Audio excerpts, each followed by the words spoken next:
Welcome back to my YouTube channel. So today I thought I would do a video on my planning routine. So I thought this video would be helpful to some who are new to planning and don't exactly have a routine yet and want to know how to really make planning effective for them. So just a few pointers. When I first started out planning, I typically just used my phone, which had Google Calendar and a notes app. I technically still use these things today, but it's now to the point where I don't really check Google Calendar and I rarely use my notes app. I do use them, but it's not like having a physical item where you can flip the page and really see what you have to do. Sometimes just being able to hold something and feel it and see it is a whole lot better than digital. So, when I first started out, I didn't know what any of the things that I'm going to talk about today were. So I thought it would be helpful to share those things with you all. So, whether you're doing it in a TN or rings, the system still applies. So, first topic we're going to talk about is monthly routine. And as you see here, I have my routine and key points written out. So, what is a monthly routine? So, each month you're going to set it up, right? So typically, when I'm getting ready to set up my monthly spread, and we'll jump to November since October is all types of crazy. But let's just say we're setting up for November, right?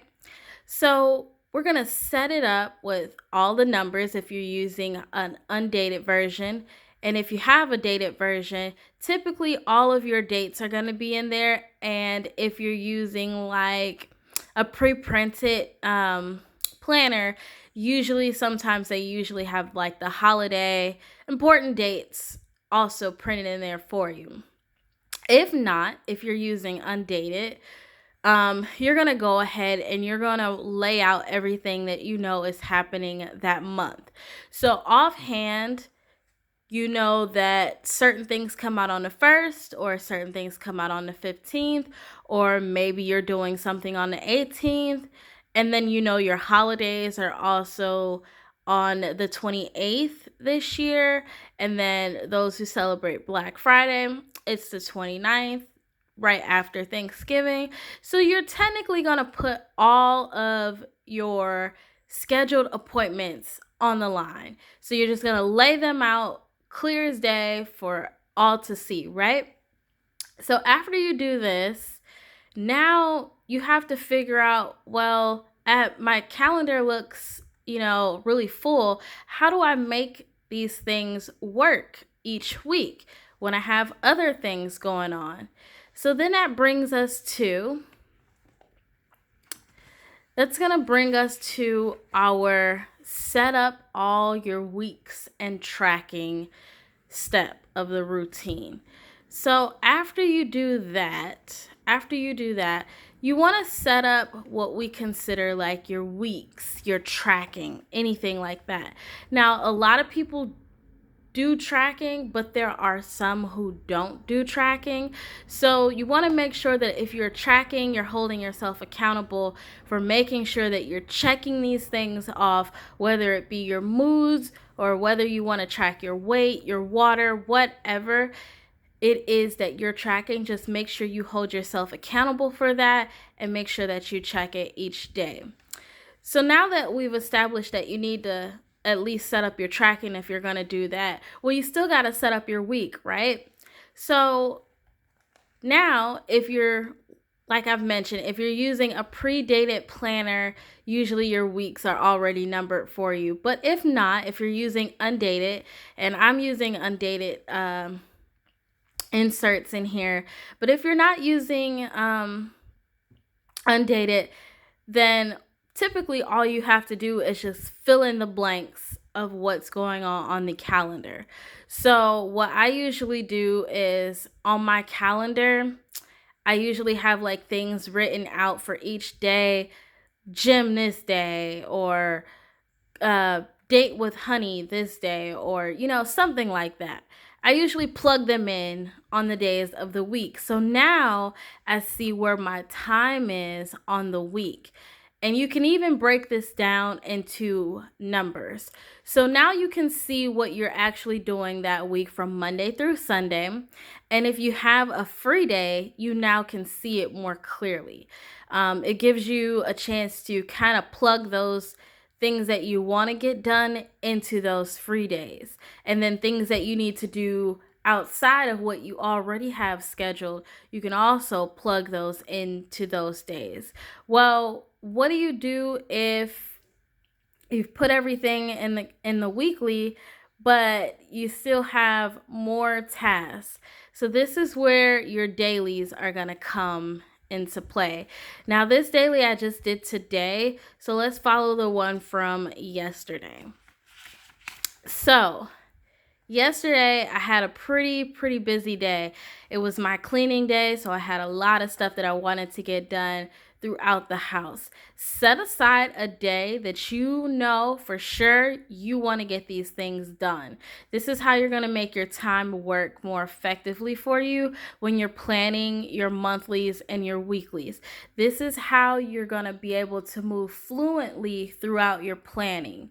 So set aside a day or pick a day out of the week that you really want to get these things done. If you know you have a free day because you didn't schedule anything that day, then set that day up as I want to get cleaning done this day, or I want to do laundry this day, or I want to have a spa day. Do something to make your time worthwhile. You only get 24 hours in a given day, and half of that we spend sleeping, and the other half we spend doing whatever our lives consist of. So make the time count throughout your actual day. So if there are things that you want to get done, make sure that you're doing them. Now, how do you utilize a daily and a weekly together? It's quite simple, really. Most people don't need a daily, but This just help you put tasks in a given day with more detail. So usually on a calendar and a week, you typically just write out something like, um, for instance, let's just say cleaning and just abbreviate, say laundry, right? So usually in a week, you'll do something like that. It's usually like a bullet point style where you're just saying what you want to do. If it's actually a day that you want to get a lot of stuff done, then you can go ahead and do a daily and say, okay, this is October 17th and this is my cleaning day. So what am I cleaning? I'm going to clean the whole downstairs and upstairs. And usually what I do to make it just simple, I bullet point, and then I just use my bullet point method, the keys, to just make sure that I'm holding myself accountable for those things. So typically I'll say cleaning upstairs, downstairs, cleaning all bathrooms, deep clean fridge, anything like that, or pull trash or run to the store. So typically my day is now scheduled out for what I want to do throughout the day. So now that you have your monthly, weekly, and daily set up, now you have to hold yourself accountable to actually accomplishing those things, because it makes no sense if you write them down and you don't check them.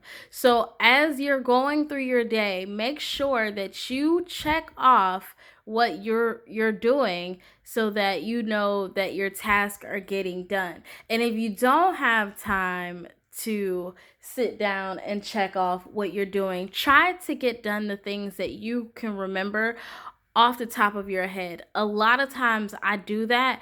I know that it's my clean day, and sometimes when I get into the zone, I'm in the zone and I clean everything, and then once you come back to like update your planner, you realize, wow, I did all of my tasks. And so that's typically what you need to do. You just hold yourself accountable for all the things that you want to get done. So, what's the next step on my task? And if you want to, you can write out your planning schedule, like your routine. You can write it out, and if you want to reference to why you do certain things, then that's also helpful. I also write things out to figure out why do I um, do this, and what's the purpose of it. So I do that as well. Um, Also, the next step that I do is figure out what needs to be done. So this kind of plays hand in hand with to-dos and dailies. So those kind of things kind of all wrap together. But the difference between to-dos and dailies is that you can make a master to-do list for the entire month and then split those to-dos up into weeks and dailies, and really accomplish all of your tasks if that's what you really want to do. So the purpose of a do sheet is to kind of work together with your weeklies and dailies. That's the purpose of it.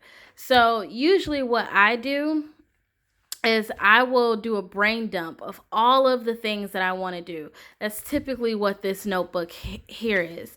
So it's typically like a brain dump of everything that I want to get done. And then I write my reasoning for why I want to get those things done. So when I know that it's important, I'll set up a to-do list. And I don't think I have one in here, but I'll use and I'm sorry, my camera keeps blurring out on you guys. It's trying to focus.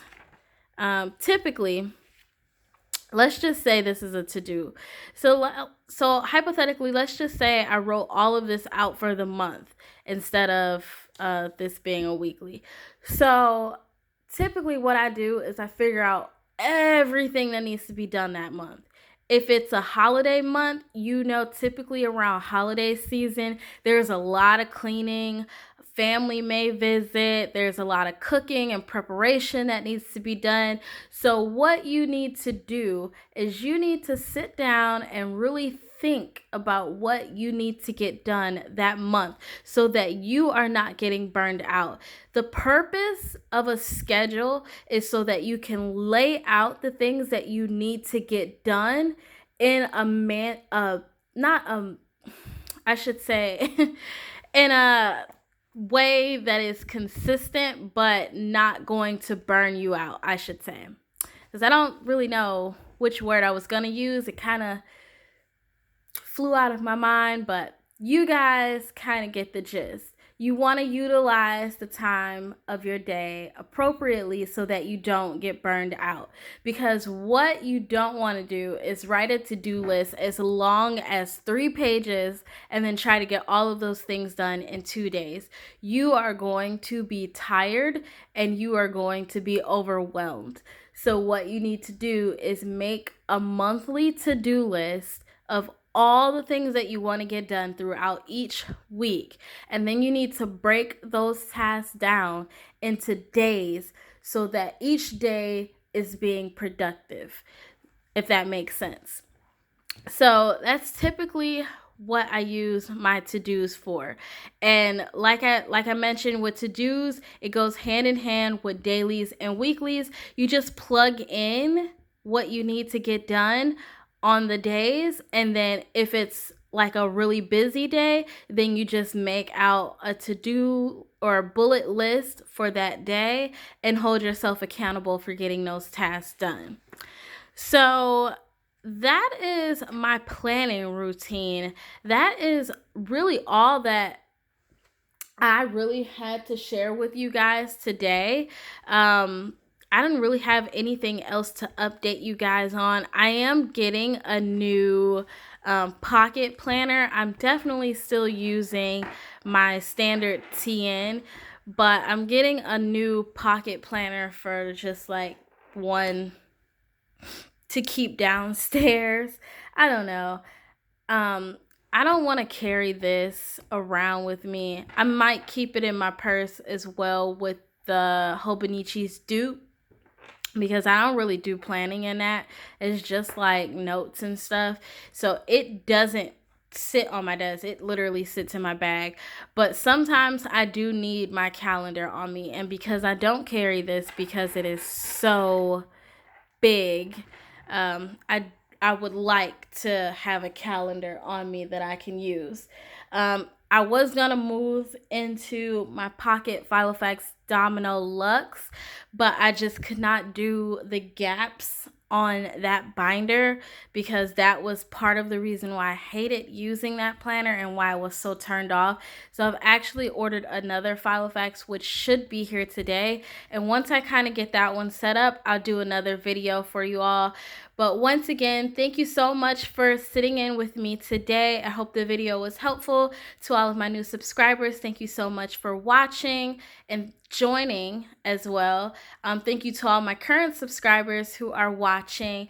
And yeah, you all have a great rest of your day. Bye.